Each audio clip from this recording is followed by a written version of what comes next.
काही गोष्टी हातात घेऊन सामान्य लोकांना खूप मोठ्या प्रमाणात त्रास तिथं दिलेला आहे आणि त्याच्यातच दुर्दैवाने सूर्यवंशी नावाचा एका युवाचा मृत्यू त्याच्यामध्ये झाला। त्याच्याचबरोबर बीडमध्ये तर दहशत इतकी मोठी आहे आणि त्या दहशतीपोटी एका चांगल्या सरपंचाचा मृत्यू झालेला आपण सगळ्यांनी बघितलं। हे सगळे मुद्दे अधिवेशनामध्ये आज 9:30 वाजता मी स्वतः मांडणार आहे। काय जितेंद्र आव्हाड असं म्हणाले की ज्याची दहशत आहे, जो आका आहे, त्याचं नाव कोणीच घेत नाही, ते सगळे घाबरतात, आपण थेट उल्लेख करणार। स्वतः बीडमध्ये जाऊन वाल्मिक कराड या व्यक्तीचं नाव मी घेतलेलं आहे। याच्या आधी सुद्धा जेव्हा गीते आमचे कार्यकर्ते होते त्यांच्यावर अन्याय झाला होता तेव्हा सुद्धा वाल्मिक कराडच त्यांच्या मागे आहे हे मी तिथं स्पष्टपणे सांगितलं होतं।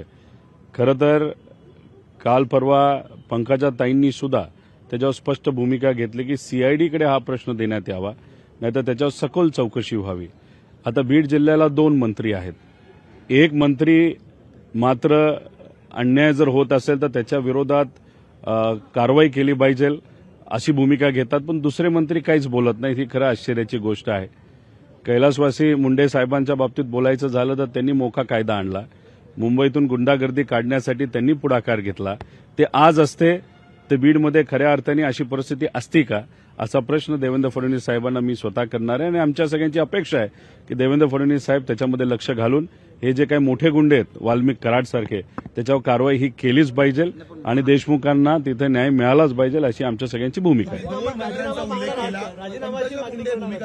दुसरे मंत्री कोण, मग तुम्हाला नेमकं काय अडचण आहे? हे बघा, आता म्हणत आहे बीड जिल्ह्याला दोन मंत्री मिळालेले आहेत। पंकजाताई आहेत, धनंजय मुंडे आहेत।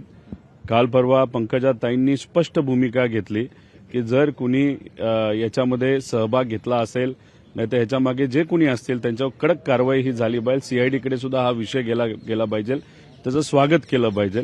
कैलासवासी मुंडे साहेबांनी जी भूमिका आज घेतली असती तशीच भूमिका ही पंकजाताईंनी घेतलेली आपण सगळ्यांनी बघितली, पण दुर्दैवाने दुसरे जे मंत्री बीड जिल्ह्याला मिळाले आहेत त्यांनी त्या पद्धतीची कडक भूमिका ही घेतली नाही। हे तिथे असणाऱ्या लोकांना अजिबात आवडलेलं नाही।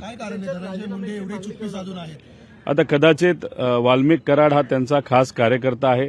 बीड जिल्ह्यामध्ये कदाचित धनंजय मुंडेंचं जेवढं चालत नाही तेवढं वाल्मिक कराडांचं चालतं आणि मग वाल्मिक कराडाचं नाव जर पुढे येत असेल तर मग त्याच्यावर कसं बोलायचे अशी कदाचित अडचण ही धनंजय मुंडे साहेबांची झाली असावी, म्हणून त्यांनी त्या बाबतीत काही भूमिका घेतली नाही। दुर्दैव असं त्यांनी बोलत असताना देशमुख जे सरपंच होते त्यांचं कार्य चांगलं होतं, खरं तर गावासाठी अनेक त्यांनी अवॉर्ड सुद्धा मिळवून दिले होते।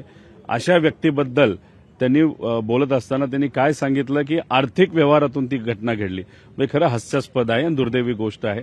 त्यामुळे स्पष्ट भूमिका धनंजय मुंडे साहेबांनी सुद्धा या बाबतीत घ्यावी आणि सगळ्यात महत्वाचं गोष्ट तिथे असणाऱ्या लोकांची मागणी जी आहे की तिथं असणारं पालकमंत्रीपद हे कुठेतरी फडणवीस साहेबांनी घ्यावं, जोपर्यंत वाल्मिक कराड आणि सर्व जे कोणी गुन्हेगार आहेत त्यांच्यावर कारवाई केली जात नाही। राजीनाम्याची मागणी केली जितेंद्र आव्हाड यांनी आणि त्यामुळे तुम्ही सुद्धा राजीनाम्याची मागणी करणार आहात का? नाव न घेता धनंजय मुंडे। माझं एकच मत आहे की आता वाल्मिक कराड हे धनंजय मुंडेंच्या जवळचे आहेत हे आपल्या सगळ्यांना माहिती आहे। राजीनाम्याची मागणी ही आव्हाड साहेबांनी केली, ती तशी बघितली ती लोकांची सुद्धा मागणी आहे, पण मी फक्त इथं वेगळी भूमिका घेईल। माझं एकच मत आहे की जी व्यक्ती त्या गुन्ह्यासाठी जबाबदार आहे वाल्मिक कराड त्याच्यावर कारवाई झालीच पाहिजे, 302 ची कारवाई झालीच पाहिजे आणि बीड जिल्ह्यामध्ये सामान्य लोक आज जे भयभीत आहेत त्यांची भीती घालवण्याची खऱ्या अर्थाने आज जरूरत आहे।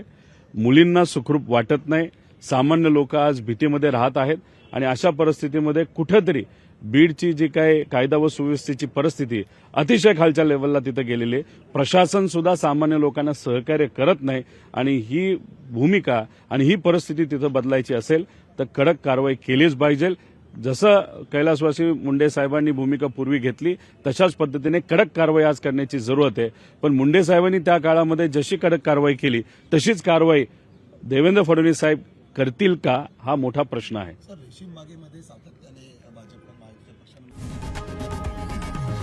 लोकशाही मराठी ऐका, पहा, जागरूक रहा।